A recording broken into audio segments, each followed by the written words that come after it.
Jonas capítulo 3, diz assim o texto da palavra do Senhor. Veio a palavra do Senhor novamente a Jonas, dizendo: Dispõe-te, vai à grande cidade de Nínive e proclama contra ela a mensagem que eu te digo. Levantou-se, pois, Jonas e foi a Nínive, segundo a palavra do Senhor. Ora, Nínive era cidade muito importante diante de Deus, e de 3 dias para percorrê-la. Começou Jonas a percorrer a cidade de caminho de um dia, e pregava e dizia: ainda 40 dias, e Nínive será subvertida. Os ninivitas creram em Deus, e proclamaram um jejum, e vestiram-se de panos de saco, desde o maior até o menor. Chegou esta notícia ao rei de Nínive. Ele levantou-se do seu trono, tirou de si as vestes reais, cobriu-se de pano de saco e assentou-se sobre cinza, e fez proclamar e divulgar em Nínive, por mandado do rei e seus grandes: nem homens, nem animais, nem bois, nem ovelhas provem coisa alguma, nem os levem ao pasto, nem bebam água, mas sejam cobertos de pano de saco, tanto os homens como os animais, e clamarão fortemente a Deus, e se converterão, cada um do seu mau caminho e da violência que há nas suas mãos. Quem sabe se voltará a Deus, e se arrependerá, e se apartará do furor da sua ira, de sorte que não pereçamos? Viu Deus o que fizeram, como se converteram do seu mau caminho, e Deus se arrependeu do mal que tinha dito lhes faria e não o fez. Vamos orar. Senhor amado, Deus bendito, nós somos muito agradecidos, Senhor, porque nesta noite do dia do Senhor, a Tua palavra foi lida, e cremos, ó Deus, que o Senhor fala por meio da Tua palavra. A nossa esperança ao nos colocar dominicalmente diante do Senhor é ouvir a voz do nosso grande Rei, daquele que enviou o próprio Filho a fim de cravar na cruz os nossos pecados, e hoje, por meio da palavra, tem santificado a nossa vida. Louvamos o Senhor por Jesus Cristo, nosso Salvador, por intermédio de quem nos achegamos a Ti. Rogamos ao Senhor que leve o nosso pensamento cativo ao pensamento de Cristo, que a nossa atenção esteja voltada à Tua palavra, que ela seja exposta e pregada com fidelidade, a fim de que sejamos edificados, ó Deus, para a Tua própria glória, em nome de Jesus, amém. Você confia no seu Deus?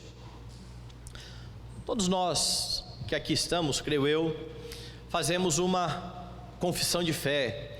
Nós cremos em Deus. Por vezes nós até mesmo recitamos um dos mais antigos credos da igreja, que já de início anuncia: creio em Deus Pai Todo-Poderoso. Mas é verdade que muitas vezes na nossa prática de vida, quando as coisas começam a ficar mais complicadas, quando enfrentamos provações, quando passamos por tribulações, quando as coisas parecem não ter jeito, muitos têm esquecido quem é o seu Deus, o tamanho do seu Deus.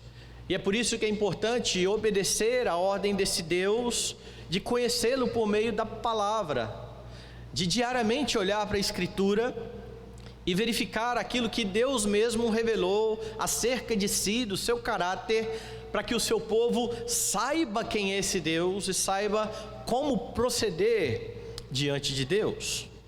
O livro de Jonas vem mostrando quem é esse Deus, nos traz ensinos importantes. Lá no primeiro capítulo, do livro de Jonas, você tem as consequências do pecado, e vê que este Deus soberano, quando ordena requer que o homem obedeça a sua palavra. E quando Jonas então se rebela contra a palavra de Deus, tomando um caminho diferente daquele que Deus havia ordenado, ele é disciplinado pelo Senhor. Deus pune Jonas por causa do seu pecado.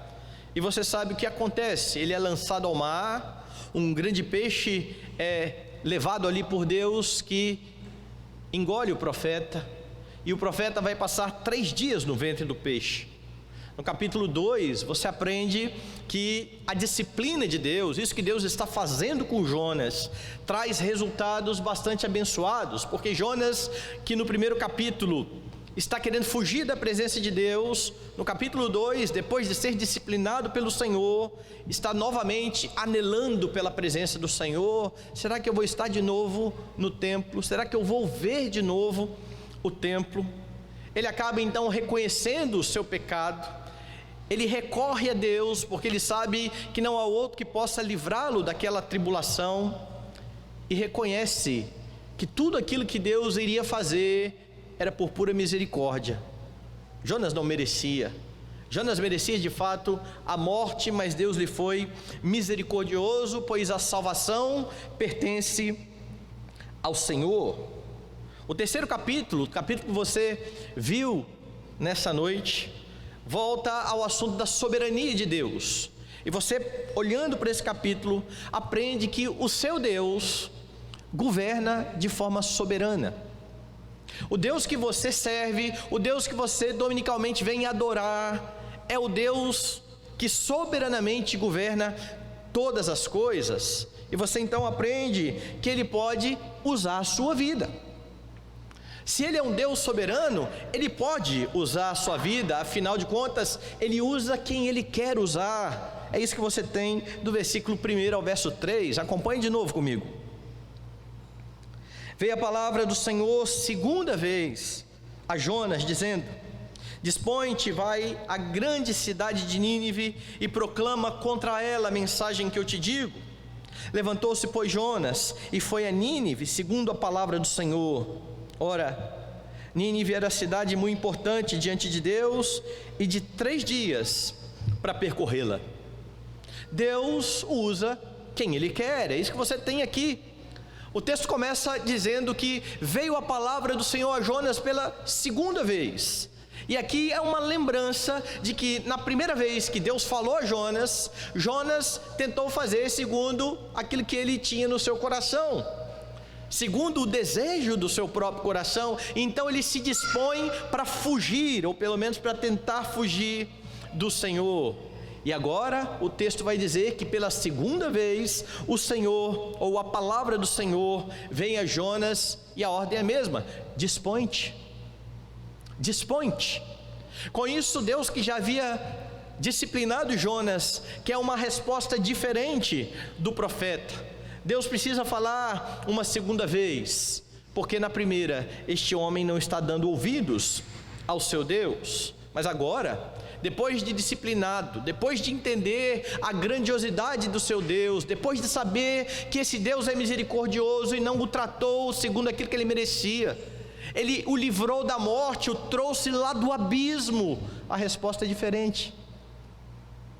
Veja então que a compreensão de Jonas a respeito de Deus muda o que ele vai agora, a forma como ele vai agir diante de Deus. Quanto mais você conhece a Deus, mais você terá condições de agir de forma correta. É por isso então que o texto continua, e no versículo de número 3, levantou-se, pois, Jonas e foi a Nínive. Jonas entende que o soberano Deus está ordenando, e ele precisa então ir a Nínive. Mas repare algo aqui: a despeito de toda a má vontade de Jonas, e você vai ver isso já já, Deus o usa para salvar os ninivitas. Humanamente falando, Jonas seria o último que eu creio que nós enviaríamos para ir a Nínive.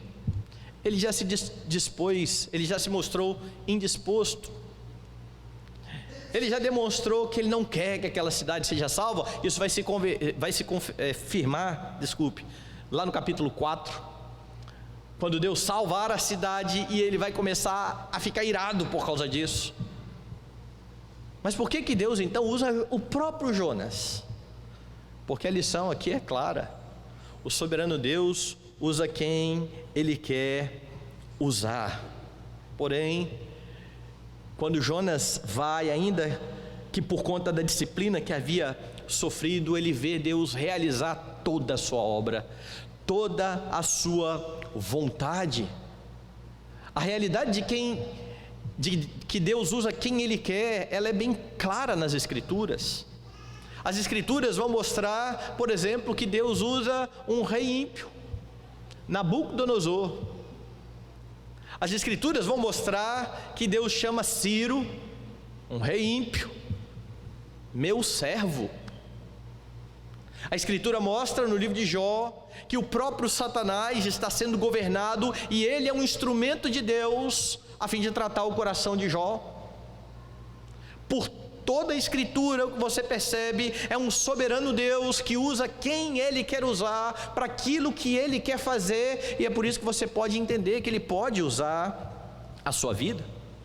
Nabucodonosor chega a declarar lá em Daniel capítulo 4 o seguinte: todos os moradores da terra são por ele reputados em nada, e segundo a sua vontade, ele opera com o exército do céu e os moradores da terra. Não há quem lhe possa deter a mão, nem lhe dizer: que fazes? Mas você precisa lembrar que Nabucodonosor achava que era o grande rei, e foi depois de ser disciplinado e punido por Deus, foi depois de comer com os animais, que ele faz essa declaração maravilhosa, dizendo: todos os moradores diante dele são como nada. Ele opera, veja, com o exército do céu e com os moradores da terra. Ele opera com quem ele bem entender. Ele é grandioso, ele é soberano. É por isso que quando Paulo escreve aos Efésios, ele afirma que Deus faz todas as coisas conforme o conselho da sua vontade. Esse é o seu Deus, o Deus soberano que rege todas as coisas. Muitos têm uma ideia completamente equivocada a respeito de Deus, a ideia de que você precisa deixar Deus agir, como se Deus de fato precisasse da autorização do homem pequeno, falho e pecador para fazer aquilo que lhe apraz. Deus não precisa da sua autorização, Deus não precisa da minha autorização, Deus não pede conselhos. É isso que Jó entendeu quando Deus então o confronta com aquele monte de pergunta, porque Jó, envaidecido por suas obras, que eram verdadeiras, o próprio Deus havia dito que ele era um homem reto e íntegro, ele confiando nas suas obras está dizendo: se eu pudesse encontrar com Deus, eu explicaria para ele veria que eu sou bom. E então Deus começa dizendo: Jó, onde é que você estava quando eu lancei os fundamentos da terra? Você é tão sabido, você sabe de tantas coisas, você sabe como as coisas precisam acontecer. Onde é que você estava quando eu criei todas as coisas? E então, pergunta após pergunta, até que Jó, no final, confessa a sua ignorância anterior, dizendo: agora eu te conheço de verdade. Eu te conhecia só de ouvir. E veja, esse conhecimento correto leva Jó a fazer uma declaração correta. Ele confessa o seu pecado. E por vezes você se angustia na sua vida com as suas tribulações, porque você esquece qual é o tamanho do seu Deus. Você esquece que o Deus que você serve chama as estrelas, cada uma pelo nome. Pelo nome. Talvez se nós fizéssemos aquelas dinâmicas que o pessoal faz às vezes para quebrar o gelo de palestra, quando você chega em algum lugar, e aí você tem ali um grupo de 10, 15 pessoas, e aí então cada um vai se levantar, vai dizer o nome, e no final, quando todo mundo diz o nome, o primeiro que tinha dito vai falar o nome de todo mundo para ver se lembra. E é difícil, né? 10 pessoas, 15 pessoas. O Deus que você serve chama cada estrela pelo nome, e segundo Isaías, nenhuma vem a faltar. O céu de Vitória não dá para você ver muita estrela, mas as poucas que aparecem, experimente nominar e saber qual é o nome delas. Deus sabe quantas são, quem são, e as chama pelo nome. Você precisa confiar nesse Deus.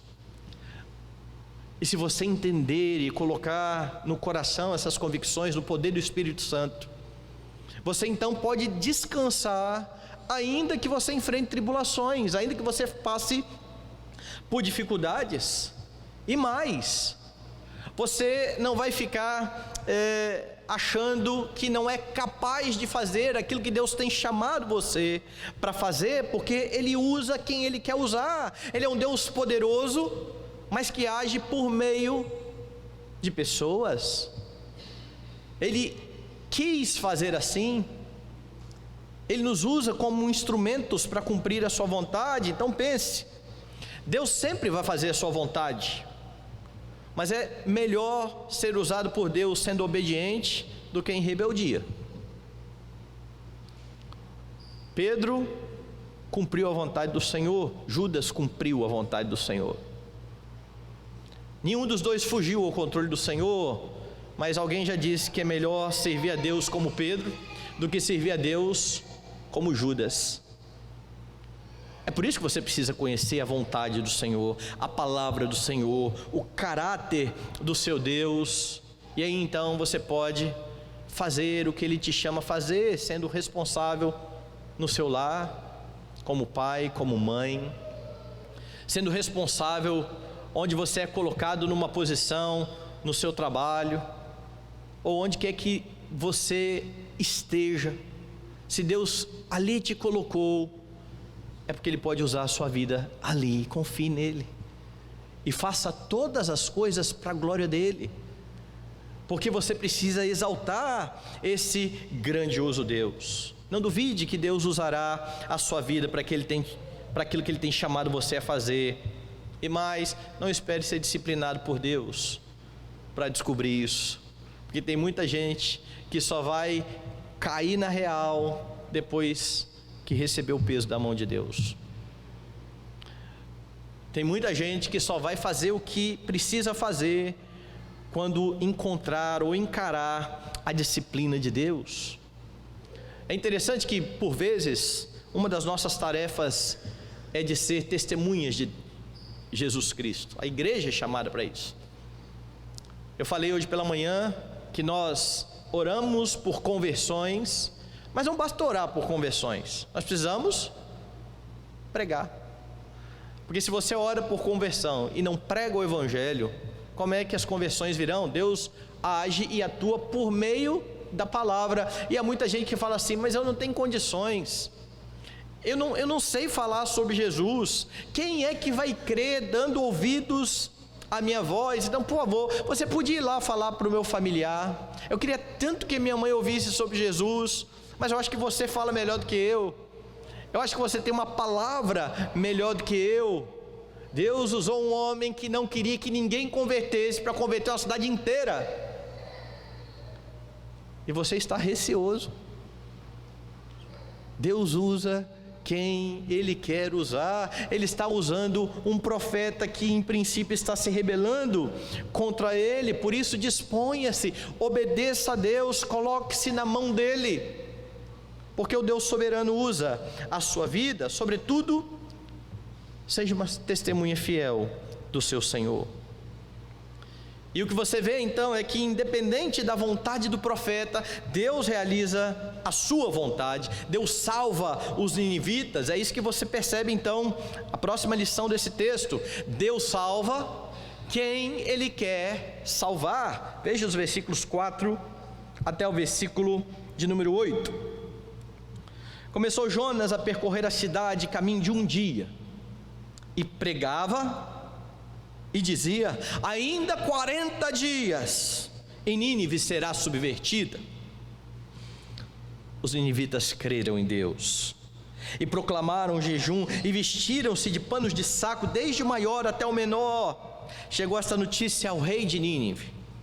Ele levantou-se do seu trono, tirou de si as vestes reais, cobriu-se de pano de saco, assentou-se sobre cinza e fez-se proclamar e divulgar em Nínive, por mandado do rei e seus grandes: nem homens, nem animais, nem bois, nem ovelhas provem coisa alguma, nem os levem ao pasto, nem bebam água, mas sejam cobertos de pano de saco, tanto os homens como os animais, e clamarão fortemente a Deus, e se converterão cada um do seu mau caminho e da violência que há nas suas mãos.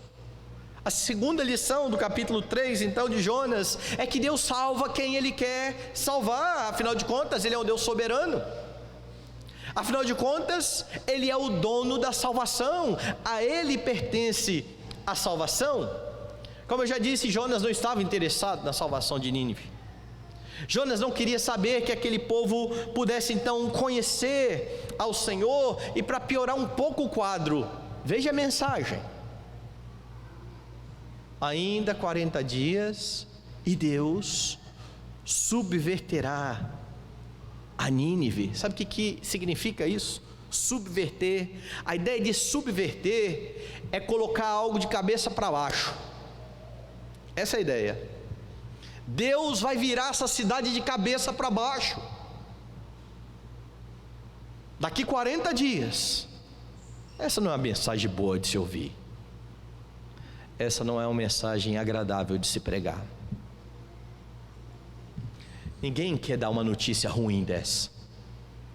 Eu não sei se você já teve que dar notícias ruins a alguém.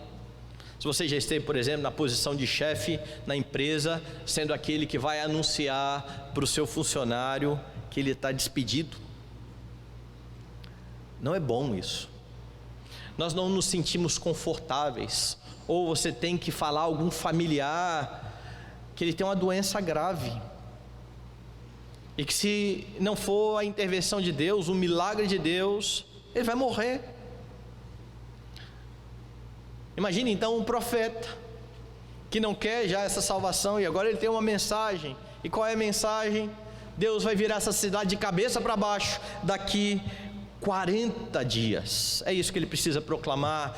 E o texto diz então que ele começa a percorrer a cidade, caminho de um dia, e pregava e dizia exatamente isso. É claro que possivelmente Jonas falou outras coisas,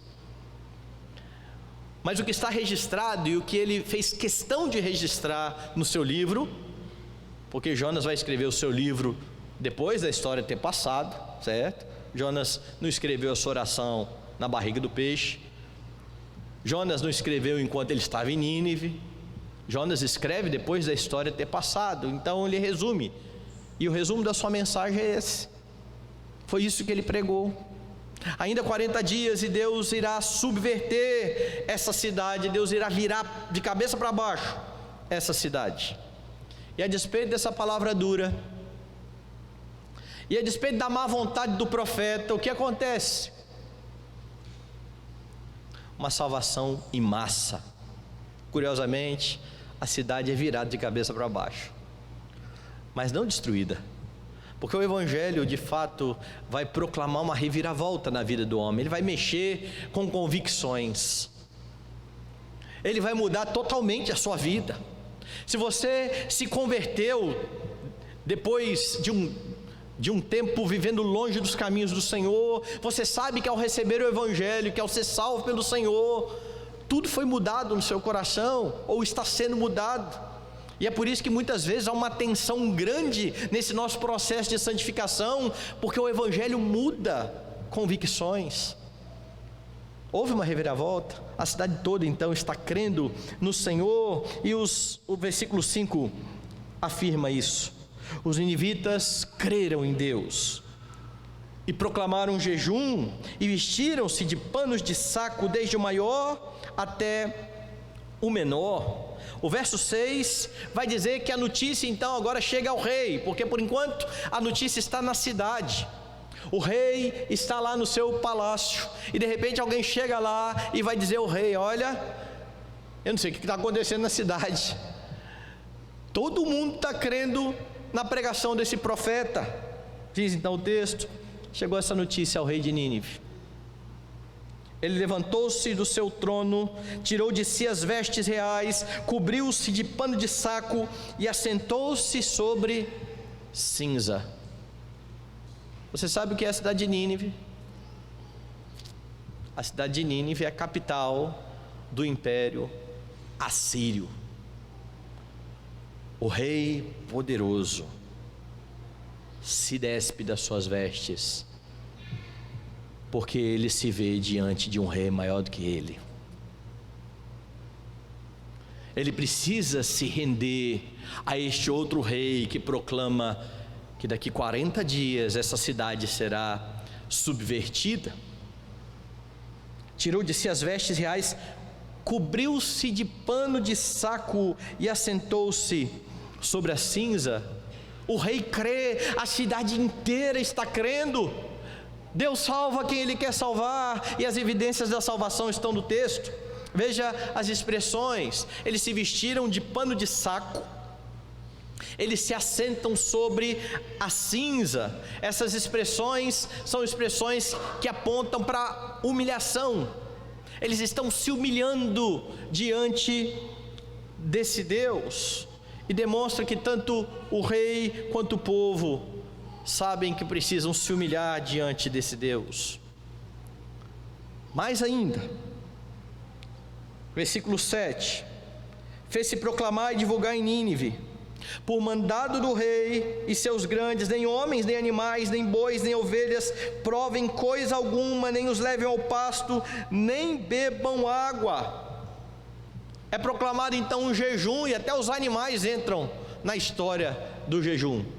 É claro que Deus aceita o jejum de homens, mas esses homens, no seu desespero agora diante da mensagem de querer agradar esse Deus, declaram o jejum.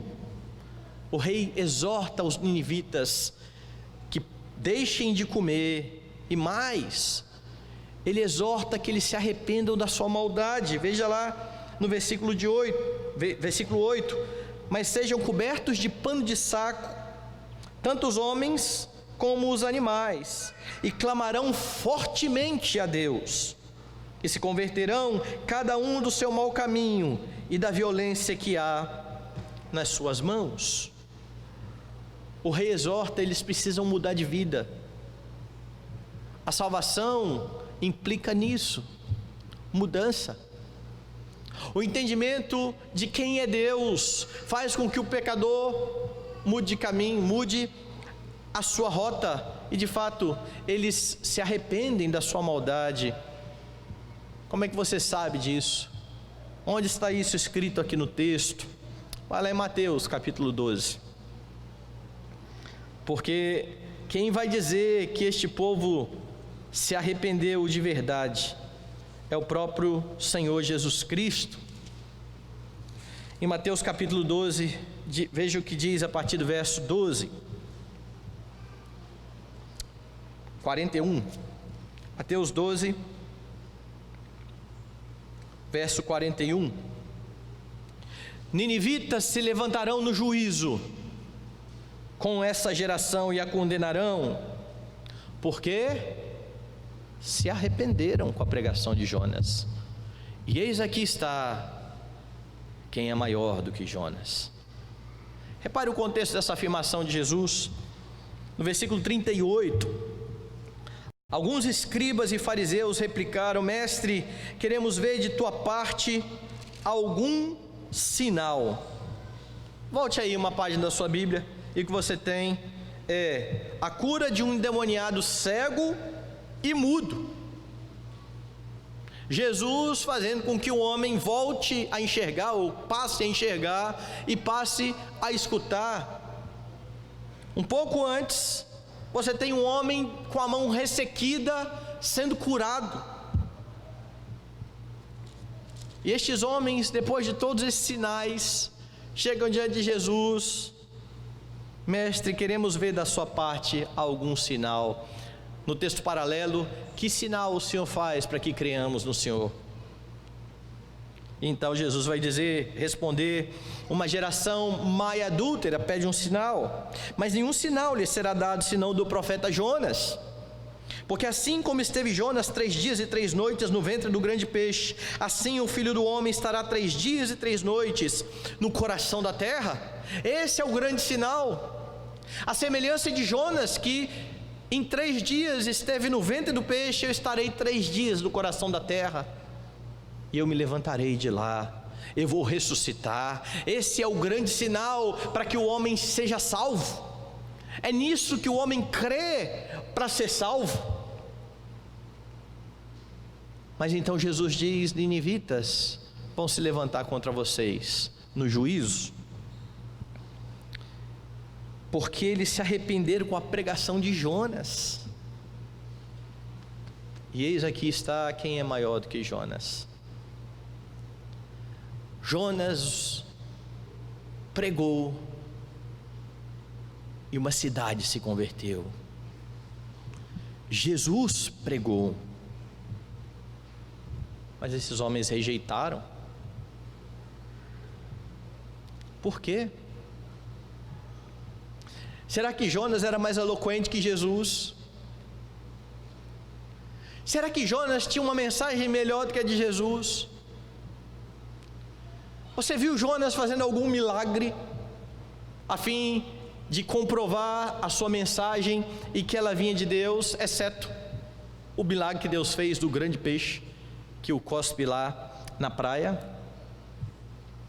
Por que uma multidão se converte com a pregação de um homem que não quer que eles convertam e rejeitam o Deus da glória, o melhor pregador que já pisou nessa terra? Porque a salvação pertence a Jesus, que salva quem Ele quer salvar. Porque lá um povo que não conhecia Deus, que não procurava Deus, foi alvo da sua graça salvadora, ainda que o profeta não quisesse. E o seu povo, que ansiava pelo Messias, que ansiava pela salvação, agora está diante do Messias e rejeita o Messias. É essa mensagem que João começa a dizer no seu evangelho: veio para os que eram seus, mas os seus não receberam. Mas a todos quantos o receberam, deu-lhes o poder de serem feitos filhos de Deus, a saber, os que creem no seu nome. E estes não nasceram nem da vontade da carne, nem da vontade do sangue, nem da vontade do homem, mas de Deus. Quando Paulo escreve aos Romanos e fala do endurecimento do coração dos judeus, ele vai dizer que foi Deus quem endureceu o coração dos judeus. É por isso então que pensando nessa soberania de Deus na salvação, é que Paulo diz aos Romanos que a salvação não depende de quem quer ou de quem corre, mas de usar Deus a sua misericórdia.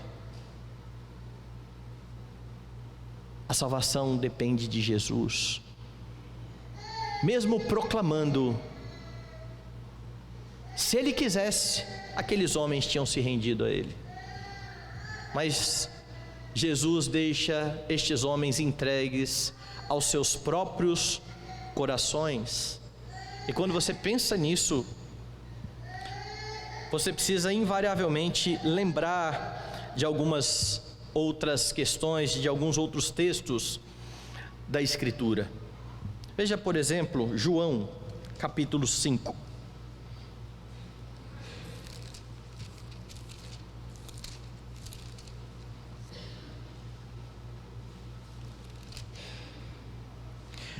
João capítulo 5, o título que a Sociedade Bíblica colocou aí para essa sessão que eu vou ler é: Jesus explica a sua missão. É um bom título. Veja o que está dizendo aqui. Então lhes falou Jesus: em verdade vos digo que o Filho nada pode fazer de si mesmo, senão somente aquilo que vi fazer o Pai, porque tudo que este fizer, o Filho também semelhantemente o faz. Porque o Pai ama o Filho e lhe mostra tudo o que faz, e maiores obras do que estas lhe mostrará, para que vos maravilheis, pois assim como o Pai ressuscita e vivifica os mortos, assim também o Filho vivifica aqueles a quem quer. A salvação pertence ao Senhor, Ele salva quem Ele quer salvar. É por isso que ao perguntarem para Jesus e questionarem: mestre, por que o Senhor fala por parábolas? Dá para entender o que o Senhor está falando? Fala mais fácil. E a resposta de Jesus: eu falo por parábolas para que eles não escutem, não vejam, não creiam, não se convertam. A vocês é dado conhecer os mistérios do reino, a eles não é isso conhecido.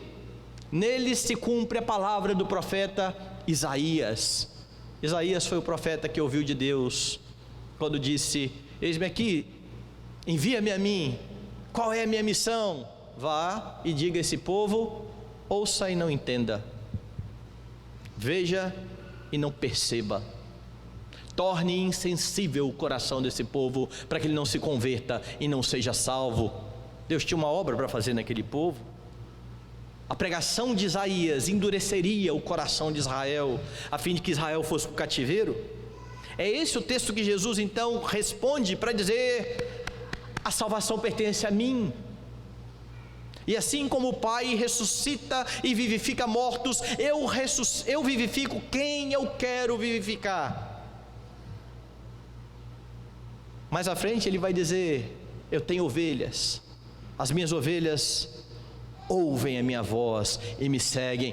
E então ele confronta os fariseus: vocês não me seguem, vocês não me ouvem, porque vocês são incapazes de ouvir a minha voz, vocês não são das minhas ovelhas.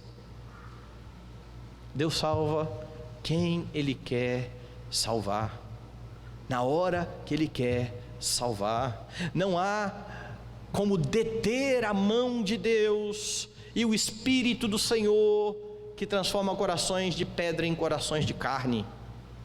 Esse é o milagre que o Senhor realiza para que o homem possa crer. Mas tem muita gente achando que Deus fica olhando a nossa atuação como igreja, e nós pregamos o Evangelho, e Deus fica lá na torcida: será que esse aí vai converter? Atos dos Apóstolos. Paulo foi até o lugar onde algumas mulheres estavam reunidas, perto de um rio, e o que vai ser descrito: Deus abriu o coração de Lídia para ela crer nas coisas que Paulo falava. Deus não tenta salvar, Ele salva efetivamente, e salvará todos aqueles por quem Jesus derramou o seu sangue.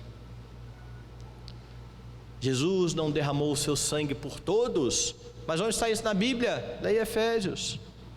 Ele deu a vida pela sua igreja.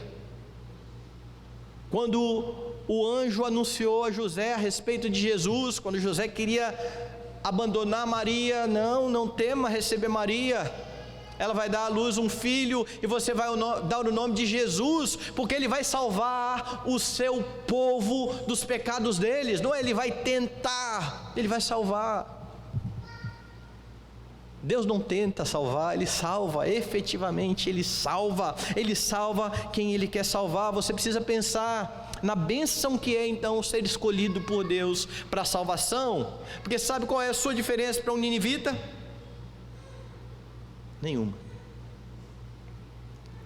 Sabe qual é a nossa diferença para o povo de Sodoma e Gomorra? Nenhuma.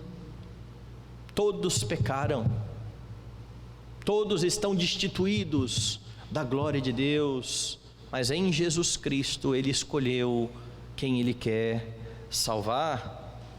Mas muitas pessoas começam a entrar em crise com isso, porque elas pensam em salvação como algo meritório. E porque nós pensamos em salvação como algo meritório, é que nós pensamos: fulano não merece ser salvo não. Que negócio é esse? Já ouviu as histórias, né? Fez de tudo, matou, roubou, bebeu, agora botou uma Bíblia embaixo do braço, está dizendo que é crente. É assim que o povo debocha daqueles que se rendem a Cristo. Porque na cabeça do povo, esse pessoal não merece.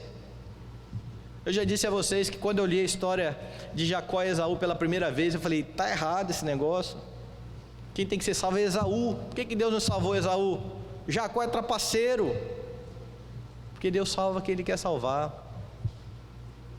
Deus escolhe soberanamente quem Ele quer salvar, não por méritos do homem, não por causa daquilo que você faz, não porque você é bonzinho, não porque você tem uma boa índole, não porque você é melhor do que alguém, mas porque Ele simplesmente te amou.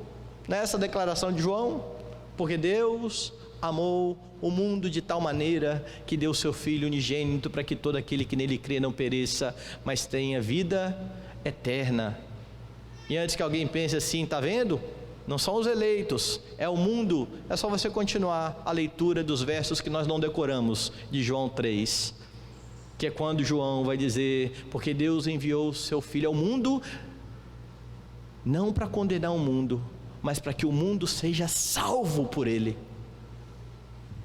E se essa é a vontade do Deus soberano, que o mundo seja salvo por Jesus, aquele mundo descrito em João não pode se referir a cada homem do mundo, mas aqueles que Deus escolheu de toda tribo, língua, povo e nação, e que estão espalhados em todo o mundo. A mensagem é: Deus não amou só Israel, Deus amou o mundo. Você quer uma prova disso? Olhe para Nínive. Jonas é o profeta que acha que a salvação é do judeu, e Deus o envia a Nínive, e Deus salva Nínive. Louve a Deus, agradeça a Deus pela sua salvação. Ninguém merece, Ele quer salvar. Infelizmente, a proclamação de muitos torna Deus um Deus impotente, um Deus que queria muito salvar as pessoas, mas que acaba se dobrando diante da vontade do homem todo-poderoso, porque a vontade do homem todo-poderoso é maior do que a de Deus. E Ele diz: eu não quero, e Deus fica impotente diante disso. Não é esse o Deus da Bíblia. O Deus da Bíblia é aquele que nós já vimos aqui, que chama as estrelas pelo nome, que usa Ciro, um rei ímpio, que usa Nabucodonosor, que usa um profeta que não está nem um pouquinho disposto em fazer o que Deus manda, que usa quem Ele quer usar para fazer o que Ele quer fazer. É esse o Deus da Bíblia. Ele é soberano, Ele vai levar à fé todos aqueles por quem Jesus morreu, e é por isso que é importante que a pregação seja fiel. Deus salva por meios. E qual foi o meio que Deus usou, ou resolveu usar para salvar? A fé vem pela pregação, e a pregação pela palavra de Cristo. É por isso que nós pregamos, proclamamos o Evangelho, e esse Evangelho precisa ser proclamado de forma fiel, sem rebaixar a mensagem, sem tornar Deus um Deus aos nossos olhos um pouco mais bonzinho. A palavra tem que ser pregada como o Senhor a revelou. Tem gente que acha que a palavra pode ser pregada de qualquer forma, e usa até o texto lá de Filipenses para dizer isso. Abra lá em Filipenses, capítulo 1. Eu vi um pastor pregando isso, infelizmente. Verso 15: alguns efetivamente proclamam a Cristo por inveja e porfia, outros porém o fazem de boa vontade, estes por amor, sabendo que sou incumbido da defesa do Evangelho. Aqueles contudo pregam a Cristo por discórdia, insinceramente, julgando suscitar tribulação às minhas cadeias. Todavia, que importa? Uma vez que Cristo de qualquer modo está sendo pregado, quer por pretexto, quer por verdade, também com isto me regozijo, sim, sempre me regozijarei. Mas o texto não está dizendo que Cristo pode ser pregado de qualquer forma em termos de conteúdo, é de qualquer forma em termos de motivação. Uns estão proclamando por inveja, outros proclamam por isso. Jonas proclama porque não tem outra forma de fazer. Deus colocou ele no peixe, jogou ele na praia, ele precisa ir. Mas a mensagem precisa ser fiel. E Deus usa a pregação da palavra para salvar pecadores. Por isso conheça a sua Bíblia. Exponha o Evangelho com fidelidade àqueles que estão à sua volta. E quando pessoas creem, o Evangelho de fato provoca uma tremenda reviravolta na vida do pecador. Foi isso que Jesus fez com você.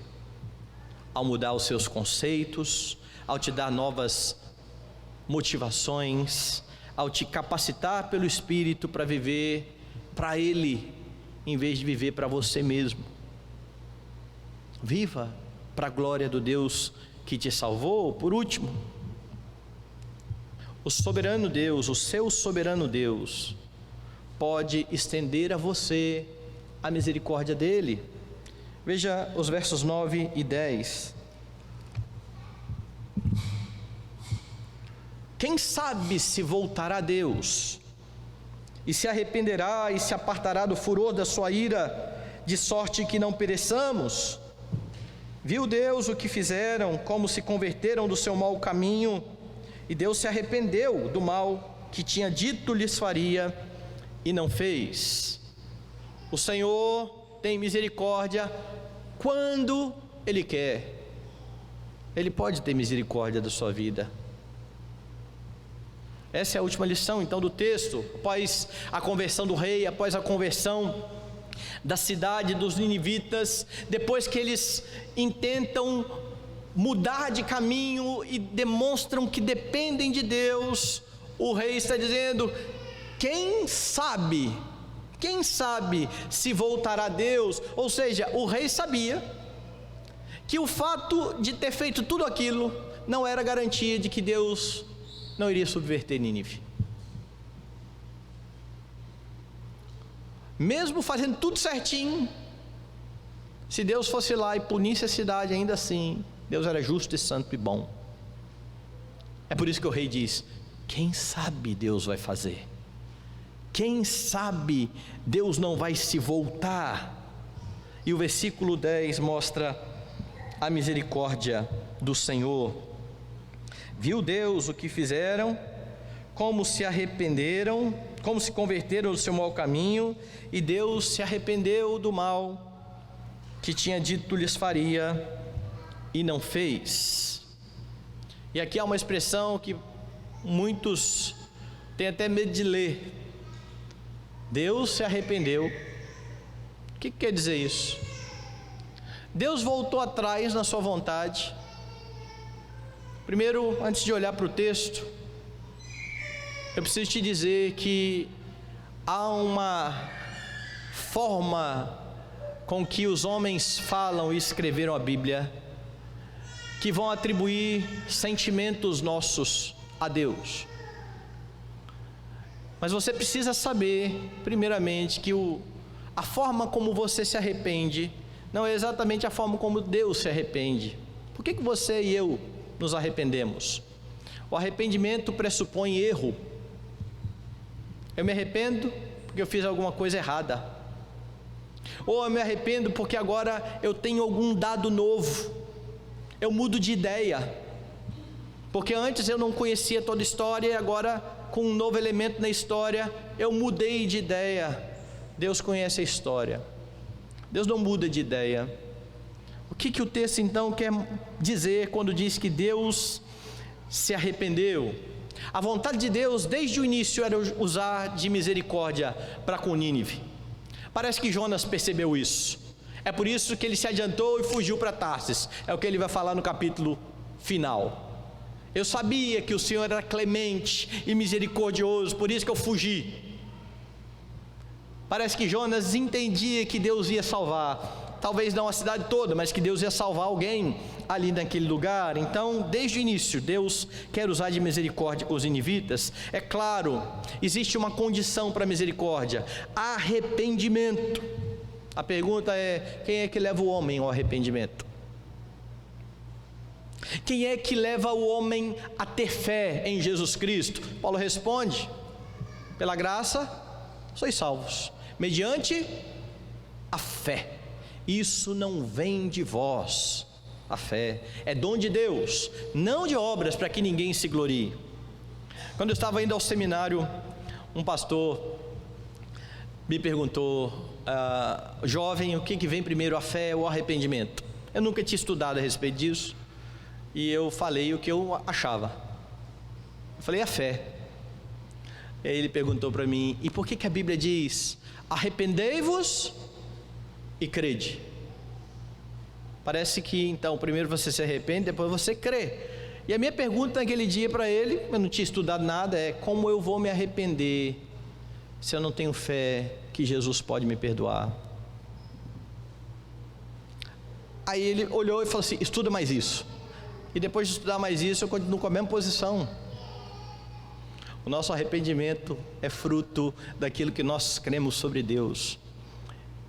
Depois de crer que Deus é santo, de que Ele é justo, de que Ele está irado contra o pecado, eu me arrependo. Eu não tenho outra coisa para fazer diante desse Deus. Porque quando eu não creio que Deus é assim, eu não levo a sério os meus pecados. Quando eu não creio que Deus existe, eu vivo do meu jeito. Diz o insensato no seu coração: não há Deus. Corrompem-se e praticam iniquidade. Então existia um propósito de Deus: salvar ninivitas, usando de misericórdia. Existe uma condição: arrependimento e fé. Qual é o meio que Deus vai usar para que tudo isso aconteça? A pregação da sua palavra. Jonas está ali proclamando a palavra do Senhor. É por meio da palavra que o Espírito de Jesus muda corações e transforma pessoas. Então a mudança de opinião de Deus aqui, ou o arrependimento de Deus, não é como o nosso, de que Deus mudou de ideia. Ele está tentando usar uma expressão aqui para que a gente entenda que Deus agora está sendo bom com aquele povo que se arrependeu, porque esse era o propósito de Deus desde o início. Deus usa de misericórdia com quem Ele quer. Isso também é descrito por Paulo em Romanos, quando ele cita o Antigo Testamento e diz: terei misericórdia de quem me aprouver ter misericórdia, compadecer-me-ei de quem me aprouver ter compaixão. Então conclui logo: tem Ele misericórdia de quem quer, e também endurece a quem lhe apraz. A soberania de Deus dá o direito a Deus de exercer misericórdia sobre quem Ele quiser. E a própria palavra misericórdia aponta para isso, porque misericórdia é Deus deixar de dar a você aquilo que você merece, a punição que você merece, o castigo que você merece. Mas há muitas pessoas que questionam as ações de Deus. Tanta maldade do mundo, por que Deus não pune essas pessoas? Tanto problema na igreja, por que Deus não está agindo? Parece que Deus não está vendo. Quando Pedro escreveu sua carta, ele tratou de confortar o coração da igreja, dizendo: olha, tem falso mestre aí na igreja, do mesmo jeito que teve falso profeta em Israel, mas para eles o juízo lavrado a longo tempo não falha, e a sua destruição não dorme. Ou em outras palavras, Pedro está dizendo: Deus vai punir, mas não é agora. Deixa Deus fazer na hora que Ele quiser fazer. Mas nós, por vezes, na nossa ansiedade, queremos Deus fazendo na hora que nós queremos. Por vezes, nós olhamos e achamos que de fato também há pessoas que não merecem ser salvas, como eu disse, e é por isso que nós não queremos nem pregar para essas pessoas, nem proclamar o Evangelho a essas pessoas. Mas isso só vai acontecer, esse tipo de pensamento, quando você esquecer que você mesmo só foi salvo por causa da misericórdia. Foi porque Deus quis ter misericórdia. E sabe por que Deus fez isso? Porque um dia o Filho dele se deu no seu lugar. É por isso que Deus pode estender a sua misericórdia sobre a vida de pecadores. É unicamente por causa da obra do Senhor Jesus Cristo. A misericórdia não é um direito que você tem, é uma concessão de Deus, é Ele quem dá. É por isso que nós nos esforçamos no poder do Espírito Santo para viver de forma agradável diante de Deus, ao invés de viver de qualquer forma a nossa vida, contando que Deus vai ser misericordioso, achando que Deus vai fechar os olhos para os nossos pecados, para a nossa negligência, porque Deus é bom, e é verdade, mas Ele também é justo, Ele também é santo, e Ele também convoca o seu povo a viver em santidade. Louve ao Senhor por sua misericórdia, e ao pecar, busque a misericórdia do Senhor, que perdoa por causa de Cristo aqueles que contritos se achegam a Ele. Arrependido, certamente você será alcançado pela misericórdia. O rei, quando diz, quem sabe Deus não se voltará para nós, não está pensando na salvação da alma, está pensando na salvação da cidade. Eles se arrependeram e creram, eles estavam salvos, mas como consequência dos seus pecados, a cidade ainda podia ser destruída. Deus teve misericórdia e não destruiu, mas é uma concessão. Eles já tinham o melhor que eles podiam esperar, eles já tinham a salvação. O que você tem então aqui no 3º capítulo? O seu Deus governa soberanamente, você precisa confiar nisso. Ele usa quem Ele quer, salva quem Ele quer, Ele tem misericórdia quando Ele quer. E se você abrir a sua Bíblia em Lucas capítulo 10, você vai ver que o Senhor Jesus demonstra essa verdade. Verso 21, naquela hora, exultou Jesus no Espírito Santo e exclamou, graças te dou, ó Pai, Senhor do céu e da terra. Por que Jesus está dando graças ao Pai, Senhor dos céus e da terra? Porque ocultaste essas coisas aos sábios e instruídos, e as revelaste aos pequeninos. Jesus está dizendo, eu te dou graças, Pai, porque o Senhor escondeu a verdade do Evangelho desses, e o Senhor revelou a vontade do Evangelho para esses. Por que Deus fez isso? Olhe para Jesus e Ele vai responder, sim, ó Pai, porque assim foi do teu agrado. Como diz Paulo, é o beneplácito da vontade de Deus. Então ele continua, tudo me foi entregue por meu Pai, ninguém sabe quem é o Filho, senão o Pai, e também ninguém sabe quem é o Pai, senão o Filho. Ninguém me conhece, só o meu Pai me conhece, e ninguém conhece o meu Pai, só eu conheço o meu Pai. Sabe mais quem? Olhe para o texto, e aquele a quem o Filho quiser revelar. Jesus é o Deus soberano, poderoso, que salva quem Ele quer, que tem misericórdia de quem lhe apraz. E voltando-se para os seus discípulos, disse-lhes particularmente, bem-aventurados os olhos que veem as coisas que vós vedes, pois eu vos afirmo que muitos profetas e reis quiseram ver o que vedes e não viram, e ouvir o que ouvis e não ouviram. Deus salvou a sua vida. Se você crê em Jesus, foi porque Ele quis, foi porque Ele te alcançou, foi porque pela graça Ele te trouxe para o seu povo. Você não tem razões para não confiar nesse Deus. Você não tem razões para andar o tempo todo em aflição, porque você sabe, ou deveria saber, o tamanho do seu Deus, o Deus que promete caminhar com você todos os dias, estar com você todos os dias, até a consumação dos séculos. Saiba que Ele usará a sua vida, saiba que Ele cumprirá toda a sua vontade. Saiba que você continuará sendo alvo das misericórdias do Senhor, que se renovam a cada manhã. Por isso louve e bendiga o Senhor, crendo que Ele continua governando como grande Rei, de forma justa, sábia, santa e boa, e vive então na dependência dEle.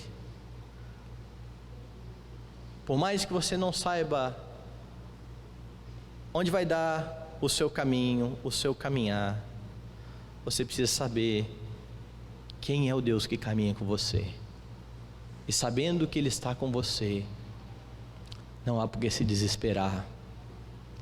Ele é o pastor, aquele que te leva para as águas de descanso, aquele que está com você no vale da sombra da morte. Não tenha medo, confie no seu soberano Deus.